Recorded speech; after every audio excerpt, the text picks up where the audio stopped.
Hello friends, welcome to my exams point of view channel. Today we are going to learn figures of speech, appreciation and some questions from a teenager's prayer. So let's start. The first figure of speech is apostrophe. Apostrophe is a figure of speech in which a speaker directly speaks to someone who is not present or who is dead. Sometimes speaks to an inanimate means lifeless objects.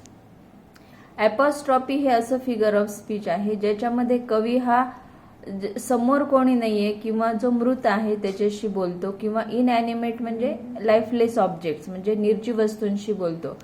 समोर कोणी नसताना बोलणे, जसं की आपण देवाशी बोलतो, हे God please help me, अशा पद्धतीने जेव्हा समोर कोणी नसताना बोलणे किंवा मृत व्यक्तीशी किंवा निर्जीव वस्तूंशी बोलणे त्याला म्हणतात apostrophe figure of speech. Examples: please open up my eyes dear Lord. Here Lord means God almighty, देवाशी कवी बोलत आहे. त्याच्यानंतर help Lord to just say no. Here again the speaker speaks to Lord means almighty God. So this is the figure of speech apostrophe. The next figure of speech is inversion. In this figure of speech, the words in a line are not in correct prose order. Inversion हे figure of speech असं आहे ज्यामध्ये वाक्याची जी pros order आहे ती incorrect असते, चुकीची असते. इथं उदाहरण दिलेलं आहे, डिसिजन्स आय मस्ट मेक. आपण जेव्हा इंग्लिशमध्ये वाक्य लिहितो त्याची जी वाक्यरचना असते ती असते सब्जेक्ट वर्ब ऑब्जेक्ट, पण कवी त्याच्या सोयीनुसार त्याच्यामध्ये बदल करतो आणि ती वर्ड ऑर्डर चुकीची असते आणि म्हणून त्याला म्हणायचं इन्व्हर्जन. एक्झाम्पल आहे डिसिजन्स आय मस्ट मेक. याची करेक्ट ऑर्डर आहे आय मस्ट मेक डिसिजन्स, पण कवीने सोयीनुसार डिसिजन्स हा शब्द आधी घेतलेला आहे आणि म्हणून जेव्हा चुकीची वर्ड ऑर्डर असते वाक्यामध्ये त्याला इन्व्हर्जन हे फिगर ऑफ स्पीच म्हणतात. Now the third figure of speech is alliteration. In this figure of speech we find the repetition of consonant sounds especially at the beginning of two continuous or near about words. की repetition of consonant sound, जो consonant sound असतो शब्दाच्या सुरुवातीला, तर जवळजवळ जे शब्द असतात त्यांच्या सुरुवातीच्या अक्षरांचा जो साऊंड होतो तो रिपीट होतो.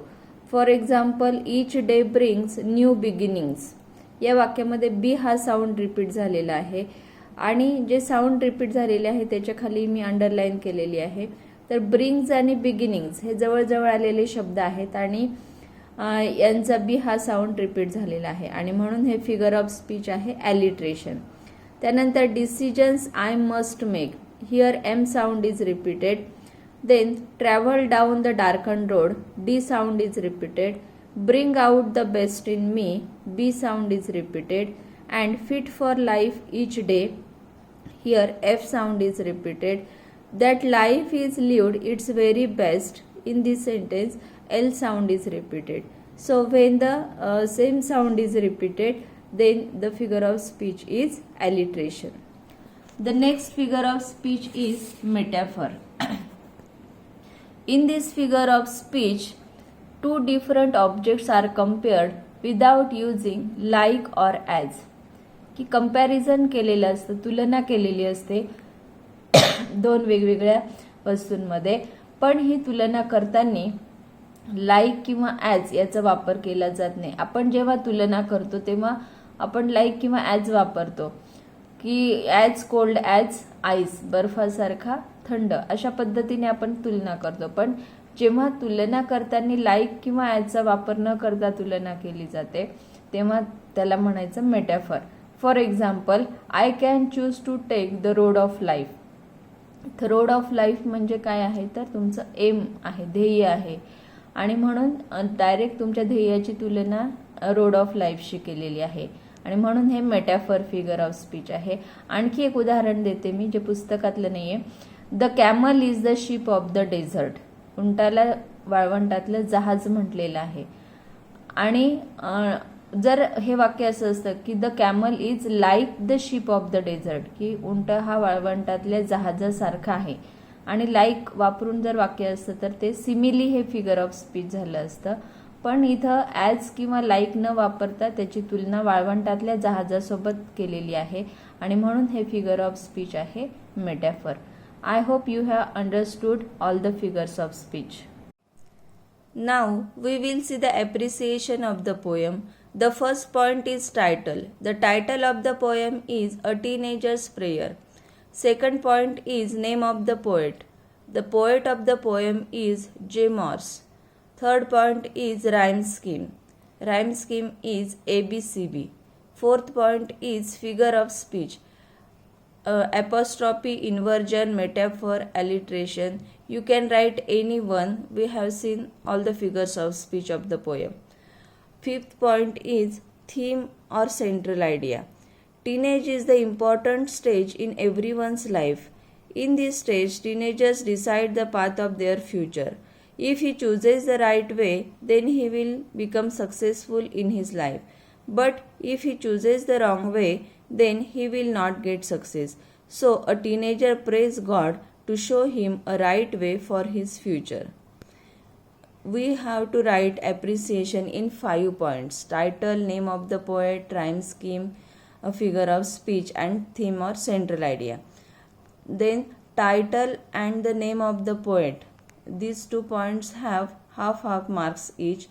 Rhyme scheme and figure of speech have 1 mark each, and theme or central idea has 2 marks. So we have to write appreciation for 5 marks. Now we will see question answers. First question: what is the age group of the speaker in the poem? 13 to 19 years of age. Second: what does each new day fetch? Fetch means bring. New beginnings. How should one react to temptation? One should say no to temptation which comes in his way. Whose company does the poet wish for in the walk of life? The poet wishes the company of God in the walk of life because when his teenage years are over, he will know that he lived his life best under the guidance and help of the Almighty, means God. Fifth, find and write the pairs of rhyming words from the poem. We have seen all the rhyming pairs: make, take, success, distress, see me, way, day. Write the figures of speech of the following lines. Decisions I must make. The figure of speech is inversion, also alliteration. Second line: I can choose to take the road of life, and the figure of speech is metaphor. Third: please open up my eyes, dear Lord, and the figure of speech is apostrophe. And fit for life each day. Here F sound is repeated, so the figure of speech is alliteration. If you want to answer, you can pause the video. Fifth, that life is lived its very best. Here again L sound is repeated, so the figure of speech is alliteration. This is all about the poem's activity, and if you like this video, do not forget to like, subscribe and share it with your friends.